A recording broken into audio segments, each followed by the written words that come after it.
Albert Einstein, in his own words on religion and science. Part 1.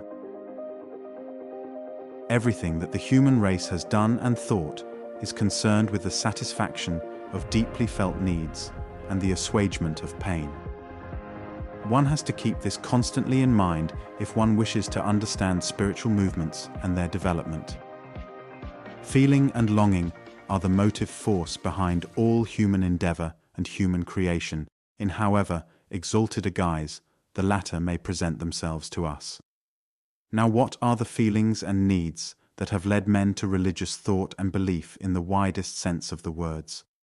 A little consideration will suffice to show us that the most varying emotions preside over the birth of religious thought and experience. With primitive man, it is above all fear that evokes religious notions, fear of hunger, wild beasts, sickness, death.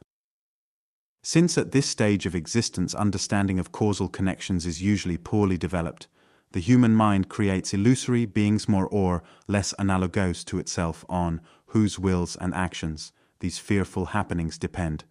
Thus one tries to secure the favor of these beings by carrying out actions and offering sacrifices, which, according to the tradition handed down from generation to generation, propitiate them or make them well disposed toward a mortal.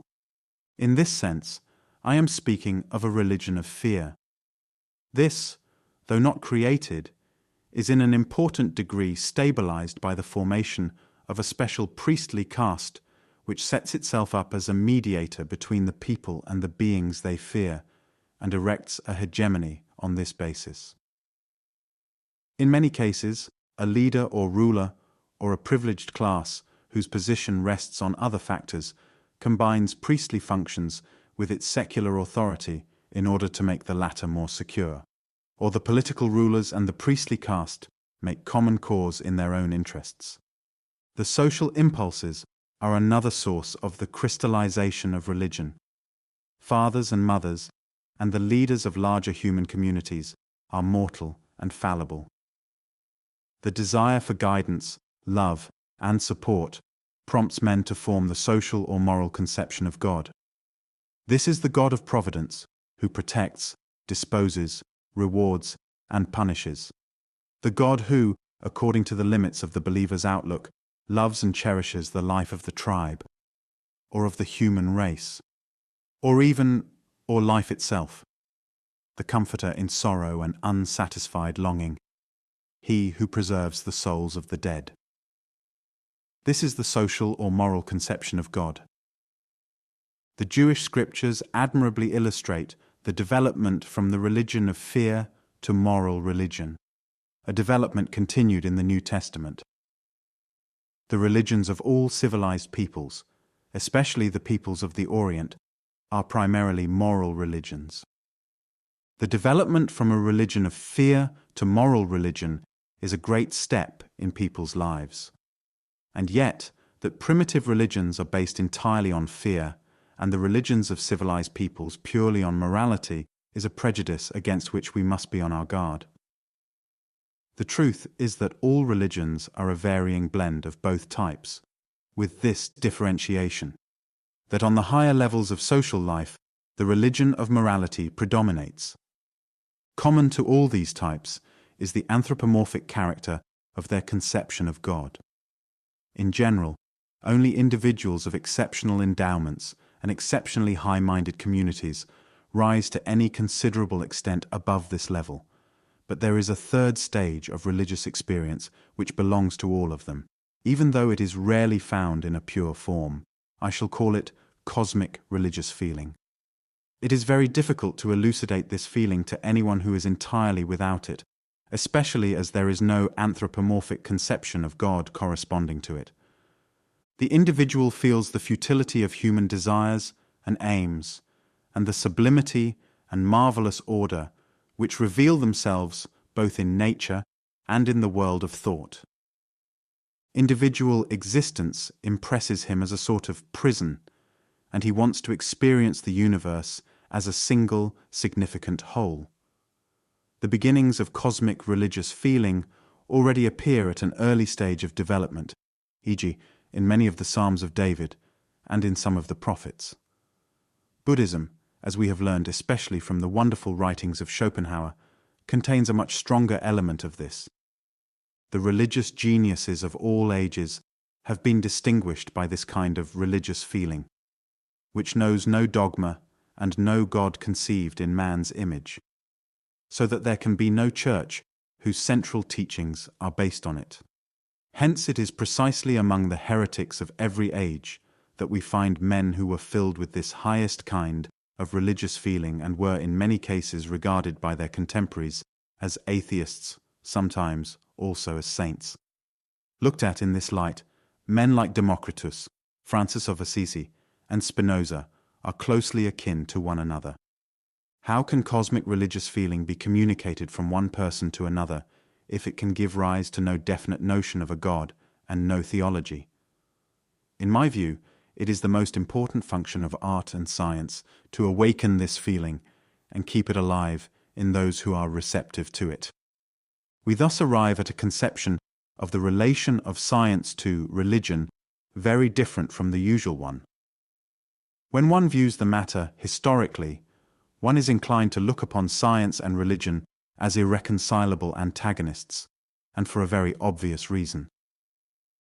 The man who is thoroughly convinced of the universal operation of the law of causation cannot for a moment entertain the idea of a being who interferes in the course of events, provided, of course, that he takes the hypothesis of causality really seriously. He has no use for the religion of fear, and equally little for social or moral religion. A God who rewards and punishes is inconceivable to him for the simple reason that a man's actions are determined by necessity, external and internal, so that in God's eyes he cannot be responsible any more than an inanimate object is responsible for the motions it undergoes. Science has therefore been charged with undermining morality, but the charge is unjust. A man's ethical behavior should be based effectually on sympathy, education, and social ties and needs. No religious basis is necessary. Man would indeed be in a poor way if he had to be restrained by fear of punishment and hopes of reward after death. It is therefore easy to see why the churches have always fought science and persecuted its devotees. On the other hand, I maintain that the cosmic religious feeling is the strongest and noblest motive for scientific research. Only those who realize the immense efforts, and above all, the devotion without which pioneer work in theoretical science cannot be achieved, are able to grasp the strength of the emotion out of which alone such work, remote as it is from the immediate realities of life, can issue. What a deep conviction of the rationality of the universe, and what a yearning to understand, were it but a feeble reflection of the mind revealed in this world, Kepler and Newton must have had to enable them to spend years of solitary labor in disentangling the principles of celestial mechanics. Those whose acquaintance with scientific research is derived chiefly from its practical results easily develop a completely false notion of the mentality of the men who, surrounded by a skeptical world, have shown the way to kindred spirits scattered wide through the world and through the centuries. Only one who has devoted his life to similar ends can have a vivid realization of what has inspired these men and given them the strength to remain true to their purpose in spite of countless failures. It is cosmic religious feeling that gives a man such strength. A contemporary has said, not unjustly, that in this materialistic age of ours, the serious scientific workers are the only profoundly religious people. Science and Religion. Part 2. During the last century and part of the one before, it was widely held that there was an unreconcilable conflict between knowledge and belief. The opinion prevailed among advanced minds that it was time that belief should be replaced increasingly by knowledge. Belief that did not itself rest on knowledge was superstition, and as such had to be opposed.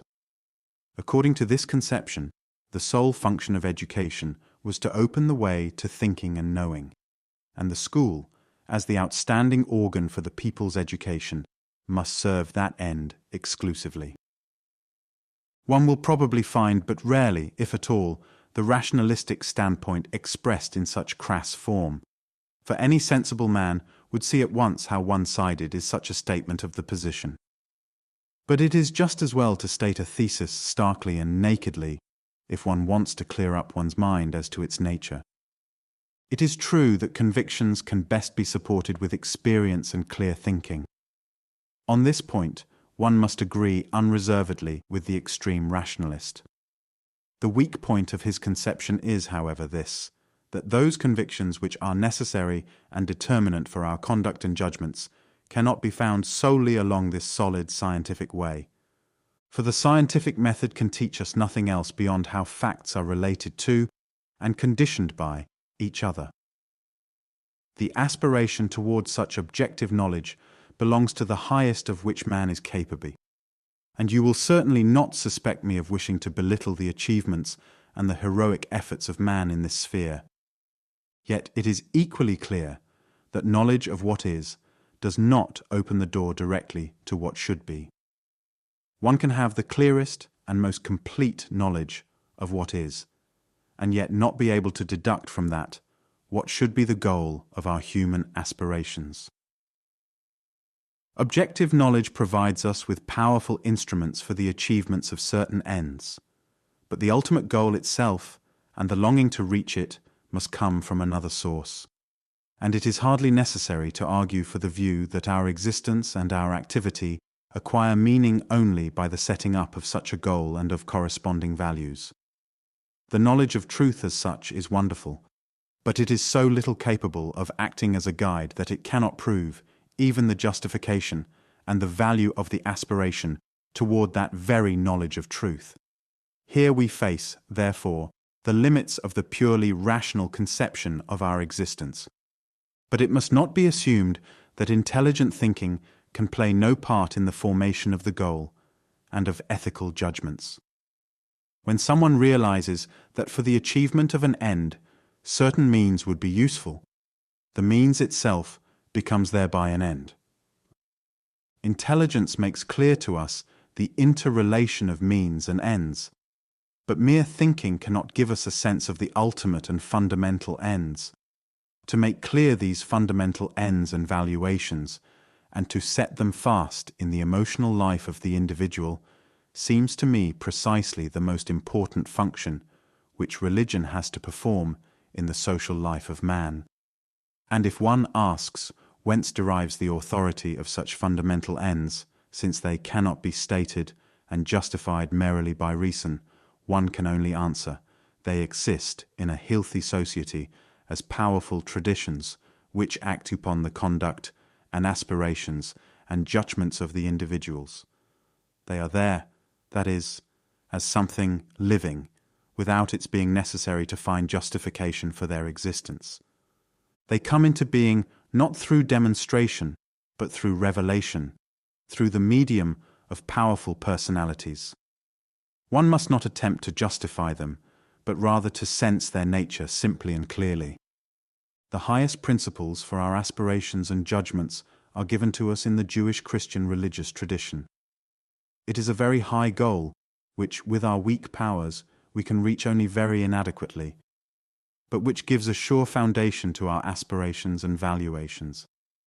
If one were to take that goal out of its religious form and look merely at its purely human side, one might state it perhaps thus: free and responsible development of the individual, so that he may place his powers freely and gladly in the service of all mankind. There is no room in this for the divinization of a nation, of a class, let alone of an individual. Are we not all children of one Father, as it is said in religious language?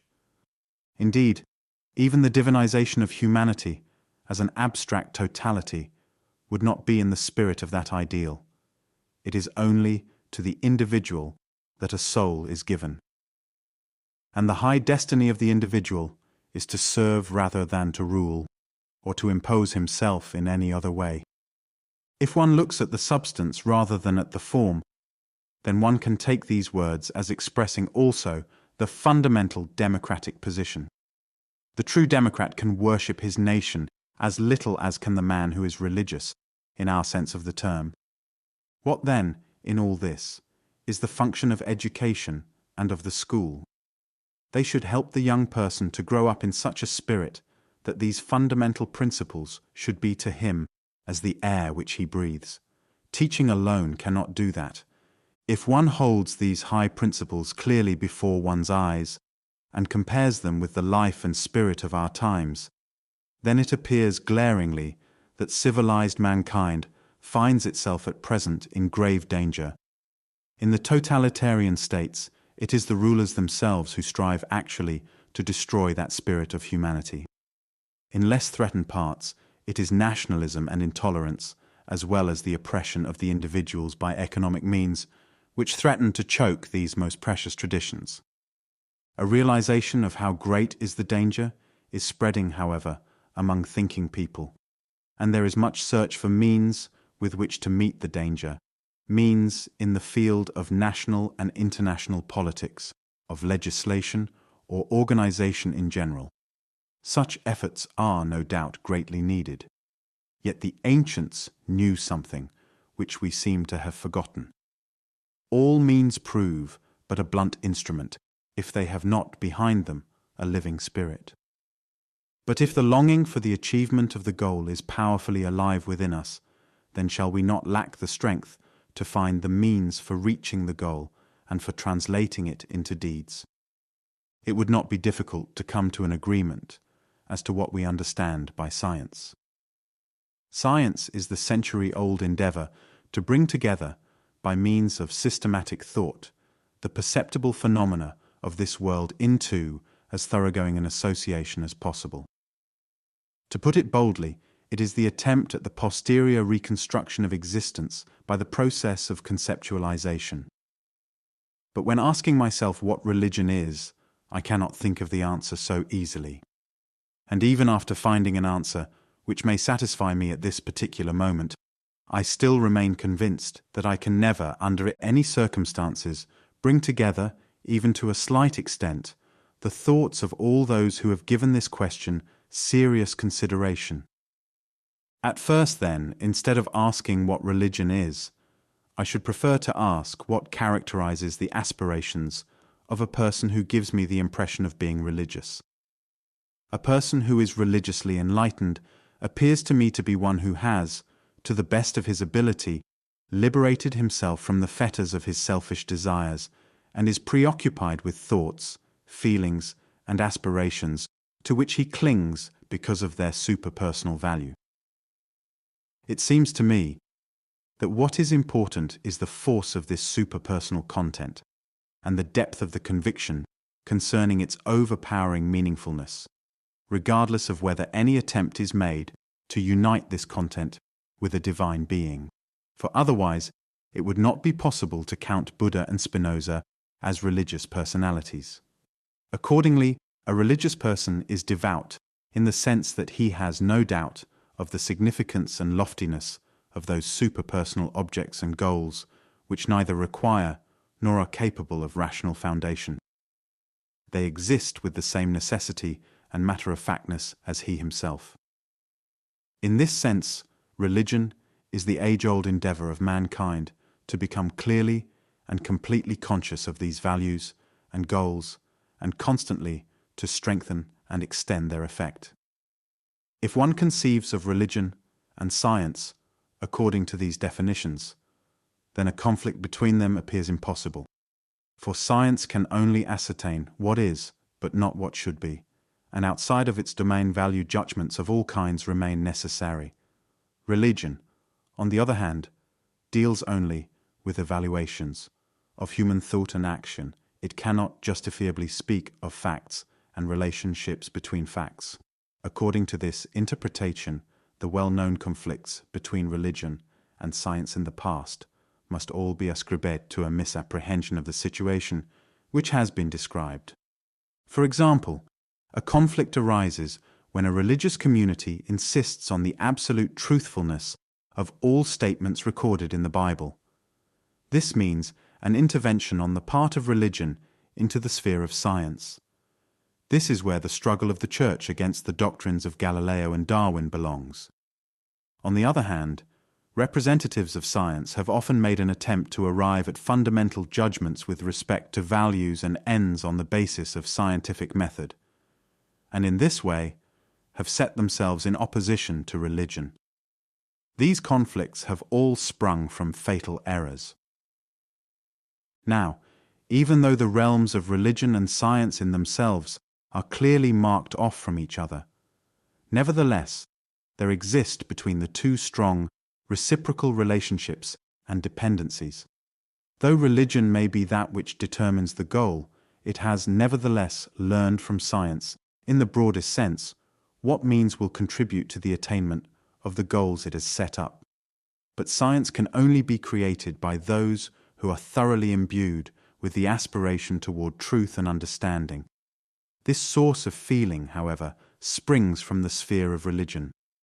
To this, there also belongs the faith in the possibility that the regulations valid for the world of existence are rational, that is, comprehensible to reason. I cannot conceive of a genuine scientist without that profound faith. The situation may be expressed by an image. Science without religion is lame. Religion without science is blind. Though I have asserted above that in truth a legitimate conflict between religion and science cannot exist, I must nevertheless qualify this assertion once again on an essential point, with reference to the actual content of historical religions. This qualification has to do with the concept of God. During the youthful period of mankind's spiritual evolution, human fantasy created gods in man's own image, who, by the operations of their will, were supposed to determine, or at any rate to influence, the phenomenal world. Man sought to alter the disposition of these gods in his own favor by means of magic and prayer. The idea of God in the religions taught at present is a sublimation of that old concept of the gods. Its anthropomorphic character is shown, for instance, by the fact that men appeal to the divine being in prayers and plead for the fulfillment of their wishes. Nobody, certainly, will deny that the idea of the existence of an omnipotent, just, and omnibeneficent personal God is able to accord man solace, help, and guidance. Also, by virtue of its simplicity, it is accessible to the most undeveloped mind. But on the other hand, there are decisive weaknesses attached to this idea in itself, which have been painfully felt since the beginning of history. That is, if this being is omnipotent, then every occurrence, including every human action, every human thought, and every human feeling and aspiration, is also his work. How is it possible to think of holding men responsible for their deeds and thoughts before such an almighty being? In giving out punishment and rewards, he would to a certain extent be passing judgment on himself. How can this be combined with the goodness and righteousness ascribed to him? The main source of the present-day conflicts between the spheres of religion and of science lies in this concept of a personal God. It is the aim of science to establish general rules which determine the reciprocal connection of objects and events in time and space. For these rules, or laws of nature, absolutely general validity is required, but proven. It is mainly a program, and faith in the possibility of its accomplishment in principle is only founded on partial successes. But hardly anyone could be found who would deny these partial successes and ascribe them to human self-deception. The fact that on the basis of such laws we are able to predict the temporal behavior of phenomena in certain domains with great precision and certainty is deeply embedded in the consciousness of the modern man, even though he may have grasped very little of the contents of those laws. He need only consider that planetary courses within the solar system may be calculated in advance, with great exactitude, on the basis of a limited number of simple laws. In a similar way, though not with the same precision, it is possible to calculate in advance the mode of operation of an electric motor, a transmission system, or of a wireless apparatus, even when dealing with a novel development.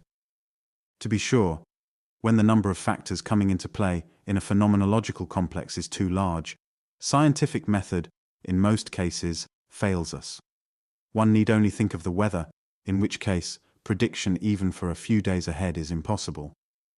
Nevertheless, no one doubts that we are confronted with a causal connection whose causal components are in the main known to us. Occurrences in this domain are beyond the reach of exact prediction because of the variety of factors in operation, not because of any lack of order in nature. We have penetrated far less deeply into the regularities obtaining within the realm of living things, but deeply enough, nevertheless, to sense at least the rule of fixed necessity. One need only think of the systematic order in heredity, and in the effect of poisons, as for instance alcohol, on the behavior of organic beings. What is still lacking here is a grasp of connections of profound generality, but not a knowledge of order in itself. The more a man is imbued with the ordered regularity of all events, the firmer becomes his conviction that there is no room left by the side of this ordered regularity for causes of a different nature. For him neither the rule of human nor the rule of divine will exists as an independent cause of natural events. To be sure, the doctrine of a personal God interfering with natural events could never be refuted, in the real sense, by science, for this doctrine can always take refuge in those domains in which scientific knowledge has not yet been able to set foot. But I am persuaded that such behavior on the part of the representatives of religion would not only be unworthy, but also fatal. For a doctrine which is able to maintain itself not in clear light, but only in the dark, will of necessity lose its effect on mankind, with incalculable harm to human progress. In their struggle for the ethical good, teachers of religion must have the stature to give up the doctrine of a personal God, that is, give up that source of fear and hope, which in the past placed such vast power in the hands of priests. In their labors, they will have to avail themselves of those forces which are capable of cultivating the good, the true, and the beautiful in humanity itself. This is, to be sure, a more difficult but an incomparably more worthy task. This thought is convincingly presented in Herbert Samuel's book, Belief and Action. After religious teachers accomplish the refining process, indicated they will surely recognize with joy that true religion has been ennobled and made more profound by scientific knowledge. If it is one of the goals of religion to liberate mankind as far as possible from the bondage of egocentric cravings, desires, and fears, scientific reasoning can aid religion in yet another sense. Although it is true that it is the goal of science to discover rules which permit the association and foretelling of facts, this is not its only aim. It also seeks to reduce the connections discovered to the smallest possible number of mutually independent conceptual elements. It is in this striving after the rational unification of the manifold that it encounters its greatest successes, even though it is precisely this attempt which causes it to run the greatest risk of falling a prey to illusions. But whoever has undergone the intense experience of successful advances made in this domain is moved by profound reverence for the rationality made manifest in existence. By way of the understanding, he achieves a far-reaching emancipation from the shackles of personal hopes and desires, and thereby attains that humble attitude of mind toward the grandeur of reason, incarnate in existence, and which, in its profoundest depths, is inaccessible to man. This attitude, however, appears to me to be religious, in the highest sense of the word, and so it seems to me that science not only purifies the religious impulse of the dross of its anthropomorphism, but also contributes to a religious spiritualization of our understanding of life. The further the spiritual evolution of mankind advances, the more certain it seems to me that the path to genuine religiosity does not lie through the fear of life, and the fear of death, and blind faith, but through striving after rational knowledge. In this sense, I believe that the priest must become a teacher if he wishes to do justice to his lofty educational mission. Religion and science. Irreconcilable. Part 3. Does there truly exist an insuperable contradiction between religion and science? Can religion be superseded by science? The answers to these questions have, for centuries, given rise to considerable dispute and, indeed, bitter fighting. Yet, in my own mind, there can be no doubt that in both cases, a dispassionate consideration can only lead to a negative answer. What complicates the solution, however, is the fact that while most people readily agree on what is meant by science, they are likely to differ on the meaning of religion.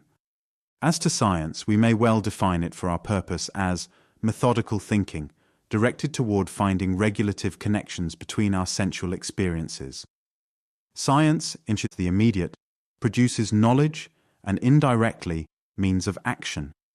It leads to methodical action if definite goals are set up in advance. For the function of setting up goals and passing statements of value transcends its domain. While it is true that science, to the extent of its grasp of causative connections, may reach important conclusions as to the compatibility and incompatibility of goals and evaluations, the independent and fundamental definitions regarding goals and values remain beyond science's reach.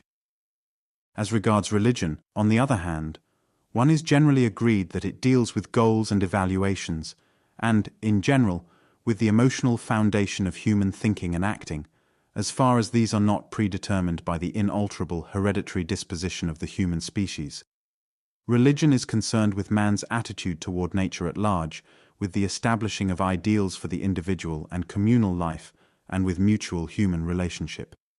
These ideals religion attempts to attain by exerting an educational influence on tradition, and through the development and promulgation of certain easily accessible thoughts and narratives, epics and myths, which are apt to influence evaluation and action along the lines of the accepted ideals. It is this mythical, or rather this symbolic, content of the religious traditions which is likely to come into conflict with science. This occurs whenever this religious stock of ideas contains dogmatically fixed statements on subjects which belong in the domain of science. Thus, it is of vital importance for the preservation of true religion that such conflicts be avoided when they arise from subjects which, in fact, are not really essential for the pursuance of the religious aims. When we consider the various existing religions as to their essential substance, that is, divested of their myths, they do not seem to me to differ as basically from each other as the proponents of the relativistic or conventional theory wish us to believe. And this is by no means surprising. For the moral attitudes of a people that is supported by religion need always aim at preserving and promoting the sanity and vitality of the community and its individuals, since otherwise this community is bound to perish. A people that were to honor falsehood, defamation, fraud, and murder would be unable, indeed, to subsist for very long. When confronted with a specific case, however, it is no easy task to determine clearly what is desirable and what should be eschewed, just as we find it difficult to decide what exactly it is that makes good painting or good music. It is something that may be felt intuitively more easily than rationally comprehended. Likewise, the great moral teachers of humanity were, in a way, artistic geniuses in the art of living. In addition to the most elementary precepts directly motivated by the preservation of life and the sparing of unnecessary suffering, there are others to which, although they are apparently not quite commensurable to the basic precepts, we nevertheless attach considerable importance. Should truth, for instance, be sought unconditionally, even where its attainment and its accessibility to all would entail heavy sacrifices in toil and happiness? There are many such questions which, from a rational vantage point, cannot easily be answered or cannot be answered at all. Yet, I do not think that the so-called relativistic viewpoint is correct, not even when dealing with the more subtle moral decisions. When considering the actual living conditions of present-day civilized humanity from the standpoint of even the most elementary religious commands, one is bound to experience a feeling of deep and painful disappointment at what one sees.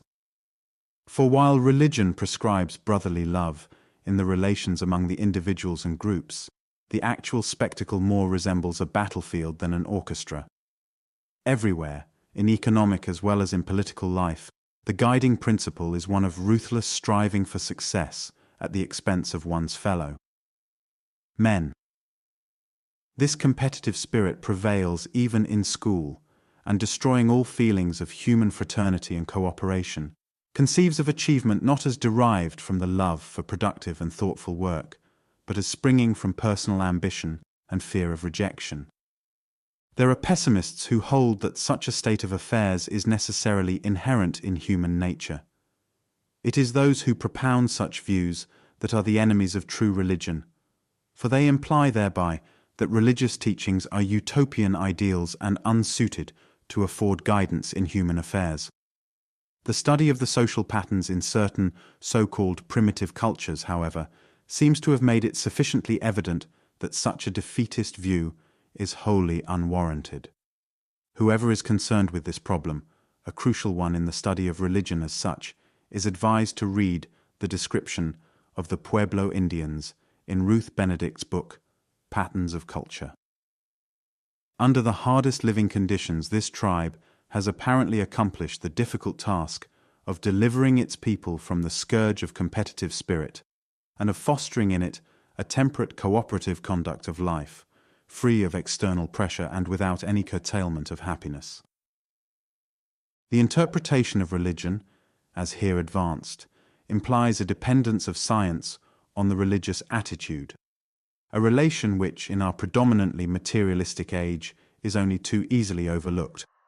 While it is true that scientific results are entirely independent from religious or moral considerations, those individuals to whom we owe the great creative achievements of science were all of them imbued with the truly religious conviction that this universe of ours is something perfect and susceptible to the rational striving for knowledge. If this conviction had not been a strongly emotional one, and if those searching for knowledge had not been inspired by Spinoza's Amor Dei Intellectualis, they would hardly have been capable of that untiring devotion which alone enables man to attain his greatest achievements.